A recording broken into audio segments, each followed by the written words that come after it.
Hello, welcome to Family. We've got your back. I'm slightly better this week. Yeah, slightly. Slightly, yeah. This week, I kind of went down a rabbit hole, and was listening to debates and current events and things like that, and that's not something I typically do because, Nope. one, I haven't had time, and two, I haven't really cared enough because it just felt depressing and hopeless. Anyway. Yay! And so I'm like, why? What's the point? I can't do anything about it. Anyway, so, yeah. But this week I kind of went down a rabbit hole and I learned some things that were really quite frightening for me about families and statistics about families and what the negative effects that can happen because your family falls apart, right? Right. So, this week we're going to talk about the one kind of, it's a hand-in-hand thing, but it's single parenthood. And so just some stats. 37% of children born in the U.S.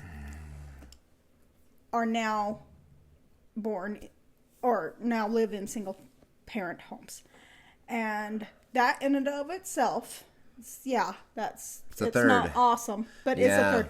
In demographically though, that's like nationwide, but in some areas it's higher, like in Detroit, it's 71%. 71% of children who live in Detroit. That's astounding. How? Right? It's 46% all across Louisiana. 46% of children do not have the support of two parents in their home. It's 19% in Utah. Why the difference? And we'll talk about that later. But 30% of those families live below the poverty line. And just because only 30% are below the poverty line doesn't mean a lot more are close to it. Right? Yeah. So you're more likely to be economically disadvantaged if you live in a single parent household. And that's just common sense because it takes more money to maintain two households. Right. And you're having to worry about daycare and all the little things that could be provided by a two-family household are now being provided by a two-family. I didn't mean two-family. Two separate households. Yeah. And even if the other parent is in the picture, right? Right. If they're not in the picture, then you're just, kind of, there's even less support for you, right? Oh. And so the combination effect of poverty and single parent household has huge impacts, right? Huge impacts. Your children are more likely to have physical, mental, and behavioral problems, including acting out or doing really dumb stuff. Mm-hmm. Not thinking about the consequences because nobody's there to tell them, hey, think about what you do before you do it. Right. Right? Depression, suicide attempts, things like that. Anxiety. Yep. Skyrocket.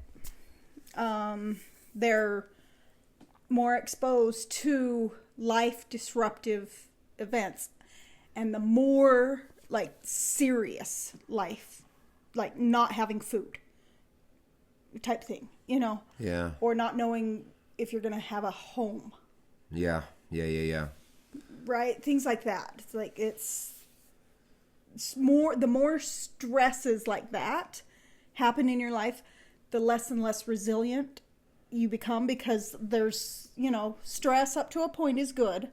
And then once you're past that, it's detrimental, right? Right. And so once they pass those life-changing events that are just scarring, it's harder and harder for them to rebound. So they're less resilient as well. So it's really just these behavioral and physical and mental issues. They're just difficult, right? Well, and I think a main reason for that is that we're, as all individuals, are always looking for not the easy way out per se. I mean, well, our brains are hardwired to be streamlined, right? And so not have to work path of least resistance. Yes.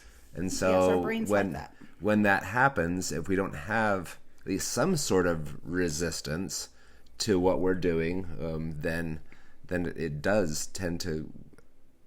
I can't do this right now, so therefore you let it slide. And when things start sliding, then it's a very slippery slope. Yeah, it really is. And we did talk about slippery slopes. About that, yeah. Okay, so they have disrupted brain development in that they hear fewer words a day when they are children and their cognitive abilities are developing. And when you hear fewer words, your brain does not develop as well as it should. And there's no catching up. Like, there's just no catching up from that. Yeah. It's not a pause button that you can restart later. No, you're missing it. Yeah. And so when you have that arresting brain development, you do develop these physical, mental, and behavioral problems. And you can, get help for them, but when you're in poverty, you're less likely to have access to that help, right? And so then it affects your education. Mm-hmm. And so you don't, your shorter educational trajectories, right? Yeah, because the conversations you are with peers that are probably like-minded, and so if you don't have whole good conversations with people, then you're having. It's like, I have to work harder for the same grade somebody else does. I don't want to do that. Right. I'd rather not. I'll just live off welfare. Right? That sort of mentality. Yeah, it's a generational. Right? Yeah. And so the work ethic is difficult to instill. Mm-hmm. Right? So not only are you not getting the education you need, then you're cutting yourself off at the knee for future employment opportunities, mm-hmm. right? And we're not saying go to college and get in debt, $130,000 of student loan debt, and major in, underwater basketball weaving. Yeah, humanities, basically, is what we're saying. Don't major in humanities, please. Do marketable skill, okay? Anyway, so not only are you struggling financially and educationally and in many other ways, you also come into contact more with the social work / child welfare system and the justice system. Like, mm-hmm. you're more likely to come across negatively with the justice system as well and end up in jail and things like that. And it's just a whole horrible cycle. Yeah. Because you're around more crime and you're around more neglect, things like that, right? And so those are traumatizing experiences as well. Yeah, and I've been in those places too, where you're teach in the hood. juvie over the summer. I do teach juvie over the summer, and I've also spent time doing service in the hood. And it was awful to see these generational grandmas, kids and grandkids living in this impoverished situation, and there's no end in sight unless something breaks that system, that cycle. Then, I mean, that was a while ago, and I don't. It's worse now. It's exponentially worse now. So tricky. So and we'll talk more about how to break out of that cycle later. But because they have these struggles, they have fewer employment opportunities as adults. They have less safe communities, and they have less access to healthcare, support services, and enriching activities. Like, hey, let's go to the museum. Yeah, that doesn't happen. No. Right.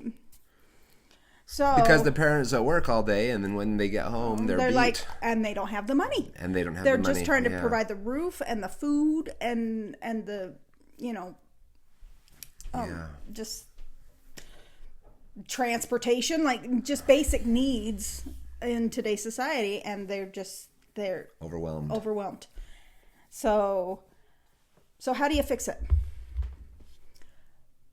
Well, what are our solutions, right? And we're not saying, we are not judging single mothers parents, like in any way. Our heart goes out to you, and that's why we are doing this podcast, is because, okay, so what do you do? These are the horrible things that you're exposed to. So what do you do to fix it? People who are already in this situation, they're like, okay, thanks for the stats. Yeah, thanks. My life stinks. Thanks. Yeah, right. Right? No, we're saying, okay, so what do you do? Yeah. You have to pull yourself up and don't play the victim, okay? You are in a situation, and sometimes you are a victim of circumstance, but most likely you are living the consequences of choices you have made. Yeah. Okay? And it's awful. So start making great choices, okay? It is exhausting to be a single parent, because there are many more things that you have to handle by yourself. Right? So don't be by yourself. Don't do it by yourself. Figure it out. Find a support system, whether it's through extended family, aunts, uncles, grandmas, grandpas, brothers, or, cousins, friends, somebody. Find a support system. And it can't just be, it has to be individuals that are invested in your family's success. Exactly. You can't just be a babysitter. You can't just find boys and girls clubs, find a big brother, big sister program, something like that. Of the gender of the absent parent, right? Find a support system.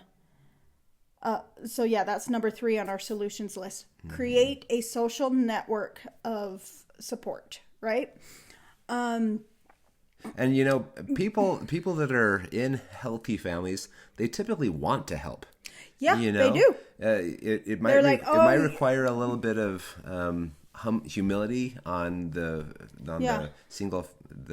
parent's part, but I think most people don't want to see people be in misery. Yeah. And they want to be helpful.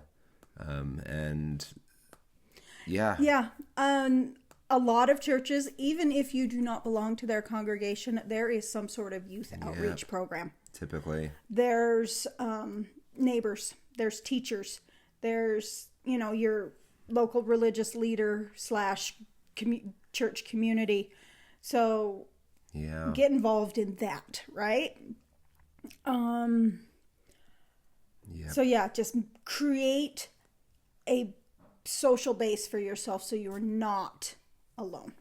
Okay. Well, and even if it's with other single parents, find a single parent group to join. That can be. I mean, you can lean on each other. Okay, you take the kids this day, I'll take them the next day, and you go do something great for your kids, right? Yep. But the most important thing is talk to your children from day one. I babysit our next door neighbor's kids twice a week, so that she can go be a beautiful music teacher, right? She's so talented, and we need her to do that, right? In today's society, we need her to teach people how to participate in music in meaningful ways. So I babysit her, and my daughters babysit her kids twice a week. And she has, I think she's now 3 months, something like that, almost 3.5, something like that. And I talk to her while she's awake. I talk to her. I'm like, okay, let's go change your diaper now. Oh, that was, and we just, you talk about her diaper? Oh yeah, I do. She doesn't understand the words, but she hears my voice. She hears words. Yeah. Her brain is stimulated. Sure. I talk to her. I sing to her, and we are talking. I mean, she's not responding, but I am communicating with her, and not yet. She is hearing these words, right? Right. So. And the conversation is directed toward her. Yes, I look her in the eye and I talk to her, right? Because I know how important it is for her brain development to hear words and be communicated with. And it's more than just her brain development, it's her emotional development as well. Right. So talk to them. Read to your children.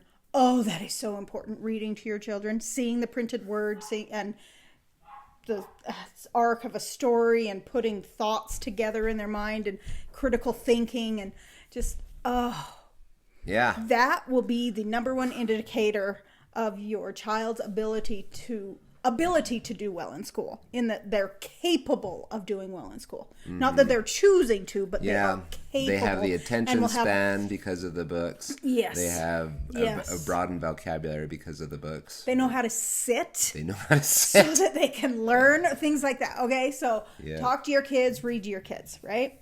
Yep. And make education a priority. Huge. And make sure that they understand how to think logically, determine good from bad, right from wrong, right? And consequences, be able to envision consequences to their behavior, not just facts, educational facts and learning, right? But like critical thinking and logic and evaluating their life, right? So that type of education as well. And make it a priority. If you don't have the time or the ability to have huge long conversations about education, at the very least, the least that you can do is either communicate with the teachers on a semi-regular basis to make sure that your students' needs are being met. And we have a text program with our day and age, like in our school system, and shoot them a text every once in a while to know that you're involved. And in our day and age, if you have kids that are in middle school or high school, they're bound to be, just check their grades. Yeah, check their grades, make sure their homework is turned in. It's all online for most school systems. You look at it for 30 seconds, say, hey, how's psychology going? Or, hey, how's math? How's English? Yeah, why do you have a D, right? Or whatever. Why is this assignment missing? Right, and so even that's putting education as a priority, and like, it's like, I need to do better in that regard. Yeah. The kid is... Get your kid to school, talk to the teacher, and talk to your kid, and make sure they're doing what they should do at school. And praising them when they're doing well. Yes, that is huge. Like, point out hey, you're getting honors in your citizenship, and all your assignments are turned in. Well done. Like, focus more on the positive than punishing them for the bad, but make sure kids don't want to go to school. They just don't. And they will do everything they can to manipulate the system to not have to go. You're the parent. They get to go to school. Figure it out. Yeah. There's a bazillion websites that teach you how to get your kid to go to school. Look it up, figure it out, get your kid to school. Radio. And then be wise with money. Yeah. The quote from the thing was, don't be dumb with money. It's like, don't be stupid. Live within your means. Say no to things that you can't afford. Mm-hmm. Save money. When you get a windfall, don't blow it on stupid stuff. Right? Put it away for a rainy day, or pay off debt or something like that. Don't just increase the problem, right? So learn to be wise with money. Figure it out. Lots of books out there, lots of websites, lots of tips. Lots of apps that will help you be wise with money. Make that a priority. And if you figure out how to not be dumb with money, you will be less likely to be in poverty. Right. Because only 6% of children with married parents are in poverty versus the 30%. Right. Okay? Yeah. So figure it out. Be wise with money. So our challenge for this week is consider your interactions with your children and your relationship with money, because it's a twofold thing, because the biggest predictor of the difficulties is poverty in the single parent family homes, right? It's not just the single parent issues, it's the lack of funds as well, and that combination is disastrous. So consider those interactions and pick one from each category and work on it this week. So it's like, ooh, you know what? I don't need that coffee. Or I don't need that Milky Way bar. Or I don't know. Or I don't need to go to that movie or buy that movie. Yeah. Or I am not using my I can this do without service. this. I Right. can cancel that service. Or, hey, I've got this car wash membership. I'm only washing my car twice a month. Not worth it. It costs less to wash my car twice, right? Than to have the service or whatever it is that you're like, hey, I don't need this. Mm-hmm. I know. So 1%, improve 1% in your interactions with your kids. Talk to them more, read to them, figure it out. Even so, and we're not just talking about single parent homes. We're talking about everybody. Everybody can benefit so from everybody can benefit from this. Don't be done with money, and talk with your kids and improve your interactions with your kids in a significant way in those areas that we've talked about. So good luck this week. Yeah. We can break the cycle, right? And so, yeah, we can, and maybe sometime we'll talk about, okay, so how do you avoid this single parenthood, right? Most of our podcast is avoiding the crumbling of your relationship, right? Yeah. And so we talk about how to not get in this situation. But if you're in this situation, what do? So there you go. Work on it this week, because I know you're exhausted. I know it's hard. I know it's like just... but those are a few simple things that you can do to help yourself out and help your kids out. Indeed. Hey, have a great week. Bye-bye.